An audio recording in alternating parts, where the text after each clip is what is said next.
اعوذ باللہ من الشیطان الرجیم، بسم اللہ الرحمن الرحیم۔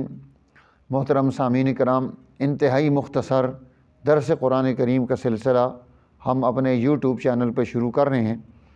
مجھے امید ہے انشاءاللہ اس سے مجھے بھی فائدہ ہوگا اور آپ حضرات کو بھی فائدہ ہوگا، اور ہم ترتیب یہ بنائیں گے کہ مختصر ترین ہو تاکہ ہم تھوڑی سی چیز سیکھ سکیں۔ تو ہم شروع کرتے ہیں سورہ فاتحہ سے۔ اعوذ باللہ من الشیطان الرجیم۔ میں پناہ میں آتا ہوں اللہ کی شیطان مردود کے شر سے۔ اعوذ کو مطلب ہے میں پناہ میں آتا ہوں اللہ، اور شیطان کا مطلب شیطان ہے، اور رجیم کہتے ہیں مردود کو۔ رجیم رجم سے ہے، یعنی جس کو پتھر مارے جاتے ہیں اس کو بھی رجم کہا جاتا ہے۔ بسم اللہ الرحمن الرحیم۔ شروع اللہ کے نام سے جو بڑا مہربان نہایت رحم والا ہے۔ اس با کا مطلب سے ہو گیا، اور اسم نام ہے اللہ، اللہ کا اسم ذات ہے، اور الرحمن اور الرحیم یہ دونوں مبالغے کی صیغے ہیں۔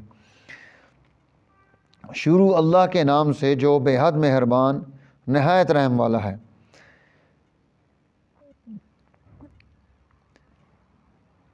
الحمد للہ رب العالمین۔ الحمد تمام تعریفیں، للہ اللہ کے لیے ہیں، ربی کا مطلب رب ہے، العالمین تمام جہان۔ اب ہم ترجمہ کریں گے۔ سب تعریفیں اللہ کے لیے ہیں جو پالنے والا ہے سارے جہان کا۔ الرحمن الرحیم جو بہت مہربان نہایت رحم والا ہے۔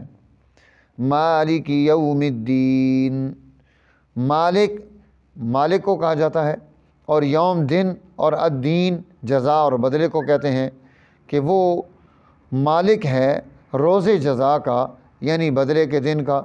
تو یہاں تک اللہ تعالیٰ نے اس سورہ مبارکہ میں اپنی تعریف کو بیان کیا ہے، اور تعریف اس لیے ہے کہ اس کے اندر خوبیاں پائی جاتی ہیں، اور وہ ایسی خوبیاں ہیں کہ وہ تمام کائنات کی جتنی بھی خوبیاں ان سب سے اللہ کی خوبیاں الگ تھلگ ہیں، تو اس لیے اس کی تعریف کی گئی ہے۔